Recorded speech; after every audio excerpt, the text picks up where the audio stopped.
Bryan, let's start with that. Kind of walk me through the process of when you found out, what you found out, and what went down that day. Sure. I was in a lunch meeting for work and received a call from Immaculate Heart of Mary, and actually thought my daughter Faith or my son Brennan was probably sick. And when they told me that a roof had collapsed on my wife while she was on a field trip with the students, I immediately started asking questions like, a roof? Thought they were in Covington, was an old barn. And with today's environment, I even asked, was it a terrorist event or something like that? And they, of course, didn't have any information. They just knew that she was in an accident. She was transferred to UC, and I proceeded to leave my meeting and head straight to the hospital. So. Were either of your kids on that field trip? No, actually, and there's been some communication that hasn't been accurate with that. Valerie agreed to go on a field trip, I believe it was like 2 weeks prior to the event occurring. I think what people were trying to point out, because some people have thought that she volunteered the day of, but she had volunteered prior to go on the field trip, but our son, Brennan, actually went the day before. So her children weren't on the field trip, and she spent the day in church, and that's where she really enjoys being. And yeah, so she went and was a chaperone for the students. And so, tell me how she is now. What have you noticed in her kind of health over the last couple of weeks? I think the best way to describe it is through the physician that runs the intensive care unit at University. He said, Bryan, he could see that I was getting a little overwhelmed, and he said, your road is this long, and you're about right here. So she's at Fraser Rehabilitation Institute in Louisville, Kentucky, where they specialize in traumatic brain injuries and spinal cord injuries. So it's a great place for her to be. The staff is phenomenal. They know about Valerie's story. Her physician is the medical director there, so she's getting the best care. Physically, upper body, she's able to do a lot, reach, grasp. Cognitively, she improves every day. That's been the hardest part of the whole situation, is the traumatic brain injury. And when it first occurred, she was completely unresponsive to even pain. And when she was in the ICU, they would literally stick things on her fingernails. They would pinch her chest to try to get any type of response. And you received nothing. And then it turned into, she began to open her eyes, look around the room. She was becoming more alert. And then she was even verbalizing things such as pain, telling the physicians and medical staff to stop when they were doing some of those things. But she didn't recognize me. She didn't know I was her husband. I would take my children to visit with her. She didn't recognize them. That was challenging. And now she's at the point where she does recognize me. She knows I'm her husband. She knows her children. She knows her sisters, her mom, her dad. She speaks through whispers. They think that with the breathing tube that maybe her vocal cords were damaged. So she really struggles to speak verbally, but she will speak through whispers. Sometimes her answers are very accurate, and sometimes they're not. But that's kind of the thing with a traumatic brain injury, is you have ups and downs.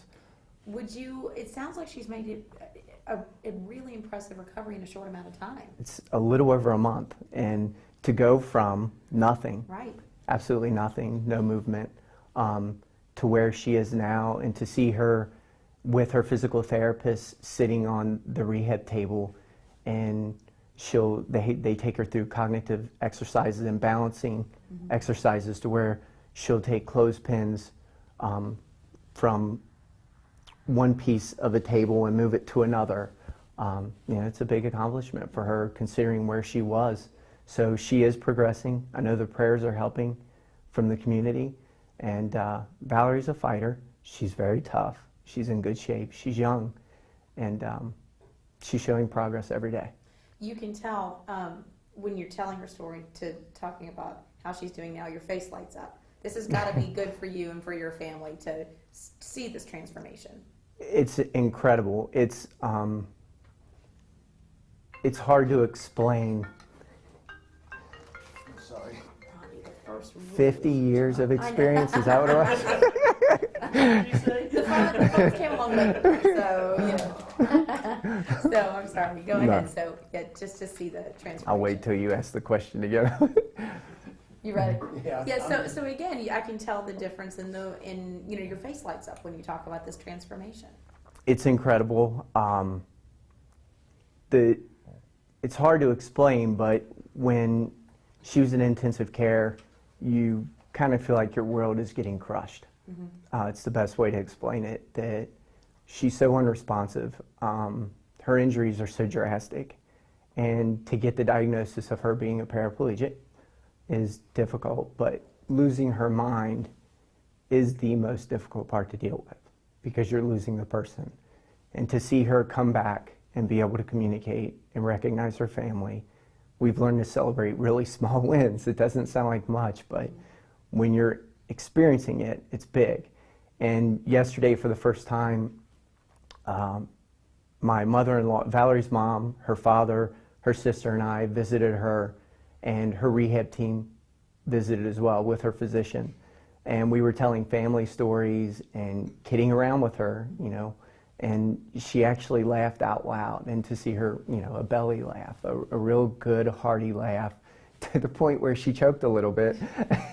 But it was great to see her laugh. You haven't seen it for so long. To see that, it just makes you feel really good, and you feel blessed for every little tiny progress that you see. You guys, obviously, IHM is a big part of this. I mean, your daughter's name is Faith. This is a big deal, I would imagine, in your family. How important is the support that you've gotten from your community, from that community, and the prayers to not only her, but to you as well? Honestly, for our family, it's probably the most important thing. When the accident occurred, and again, it's important to recognize there's 3 other women that were injured as well. And I know Valerie's injuries are very severe, and she's getting a lot of attention. But it's important to remember 3 other families were affected with her. But the Immaculate Heart of Mary community has been amazing. The all-night prayer vigil, Father Rotman and his support, and the fundraisers, and the cards, and not just Immaculate Heart of Mary Parish, but Connor Middle School, and starting a meal program where they bring meals to our family every night. And when you're sitting in the ICU room at 2 in the morning, and you're with your wife by yourself, and everybody's gone, and the messages and the cards and the things that people are doing for you, that's kind of what keeps you going. Chris and Christy Mack, I mean, what a great family for them to just jump in as soon as it happened. In the Xavier University basketball program, and what they've done for our family. I mean, I'll never be able to thank them enough for what they've done. The St. Elizabeth healthcare community and the support that they've shown. Valerie's a longtime employee of St. Elizabeth. The Diocese of Covington and how they've supported us. All the family and friends, public and Catholic schools, not just in Northern Kentucky, but in Ohio. It's overwhelming, and when you're really down and out and you feel alone, it's 2 in the morning and you're in the intensive care unit and you feel like your world's getting crushed, that's what builds you back up, and you realize that you have to move forward, and you have to keep moving forward, and you have to fight to get her back. And you say she's a fighter as well, right? She is a fighter.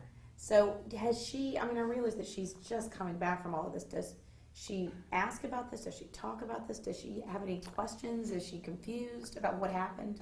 So through this whole process, like I stated, that your loved one losing their mind, the traumatic brain injury, is the most difficult part to deal with. The paralysis, we'll get through that. We'll figure it out. You know, we know our lives are different, but that's okay. We'll figure it out. When you lose their personality in the person, that's the most challenging part.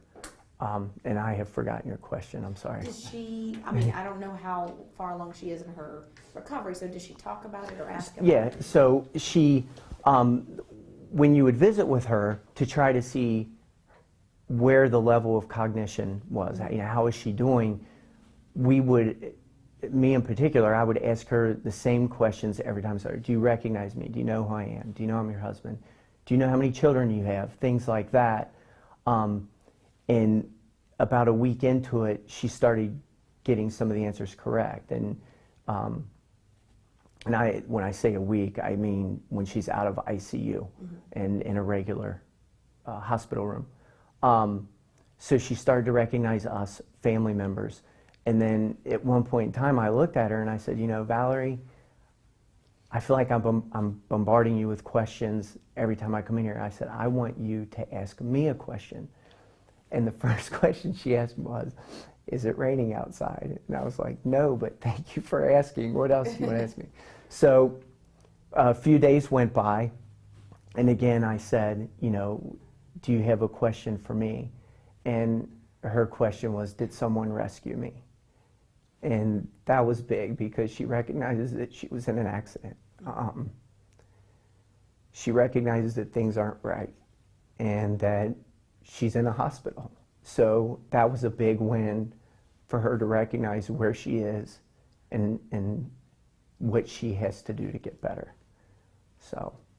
How are your kids through all of this, and how old are they? My son Brendan is 13, my daughter Faith is 12. Okay. They're strong kids, they're very mature, they're getting through this. Valerie is a very spiritual person, and I can see that shine through my children. They're very strong. The community supporting them, they see the outpouring from the community to our family and to support them. And I think they're scared, but at the same time, they're overwhelmed with positive people surrounding them and lifting them up. So they're doing well. They're helping me out a lot around the house. And so yeah, they're doing well. I know I've been talking with the Feltner family, who their son was in a car wreck on 275 and had a spinal injury. And the way they describe it is their doctors say it's on spine time. So basically brains and spines decide when they're going to recover, and it's just, it could be weeks, months, however long it may be. But it's on its own timeline, and you can't figure it out. Are you guys getting the same kind of, I guess, advice from doctors? Just wait it out. This isn't the end. This may get better. I've had to be told to be patient too many times. I think that one of the best ways to describe it, Valerie's neurosurgeon, the advice he gave, he said it's important for you as a family to be very optimistic for Valerie. It's also important to be very realistic with Valerie. And I think that what that says is that we need to look for the things that she's going to be able to do and how she's going to improve. But we are on a timeline that we can't control. Her brain will heal as her brain heals, and they will have to measure the significance of her spinal cord injury over time to see what control she can regain. Right now, it's balance. If she can sit in a standard wheelchair and have balance in her core, in her abdomen, I mean, that changes her life as far as being able to reach for things and her functionality. So we're celebrating the little wins, and we are at the mercy of the human body and how quickly it will heal. Is there anything I haven't asked you that you want to share with us? Like the bracelets, are these bracelets for her? Valerie's Prayer Angels was my really good friends that, my goodness, some of them, we've been friends since elementary school, some since junior high. Started this to raise money for medical bills, whatever type of changes we may need to make to our house. But yeah, they have the bracelets, they have the t-shirts, the Chris Mack and Christy Mack event with the Xavier University basketball program. They were selling the t-shirts and the bracelets and all the kids were wearing them during the basketball camp, and it was a really good thing. Another great example of a great community that we're all part of here in Northern Kentucky in the Cincinnati area. Did you know the Macs before this? We did a little bit. Our daughters played soccer together, Okay. and then they started playing basketball together as well. So we did know them a little bit. So, but now I feel like we know them really well, Yeah. and we owe them a lot. So. Well, great. Anything else that I didn't cover that you want No. to share? That's it? Great. Perfect. Okay. On Tuesday. Mm-hmm. So I always make sure that I'm there on Tuesday. And then I generally cut out of work fairly early on Friday, and I spend Friday through Sunday with her. And it's great. The facility's really big. Yeah. So Yeah, how can they not it's be? right. Oh, good. So. Okay. Well, it looks like you got a big network of people helping out. We are very blessed. Yeah. So are your, let's see, 13 and 12, are they still at You're both still at IHM? Mhm. I guess Yep. they're 8th grade. Oh. Ooh. Still trying to figure all that out. Oh, I gotcha. It's a tough one. So there's Covington, St. Henry, Notre Dame. Mhm. I think I know where my daughter wants to go, but I'm not going to say it. My son kind of bounces all over the place. Yeah. So That's tough. That's a toughie. they're all going to need some help with coaching, and as usual, Valerie So stepped in and what was volunteered. her, like, we've referred to her as a volunteer teacher, and what would you call her? Is that accurate? Or, I would say Valerie is a nurse, mm-hmm. and she is a volunteer religion teacher. Okay. As far as the accident and her role there, she volunteered to be a chaperone. So Gotcha. for things, she's always willing to volunteer. That's wonderful. And how long have you guys been married? Since 1999. Gotcha.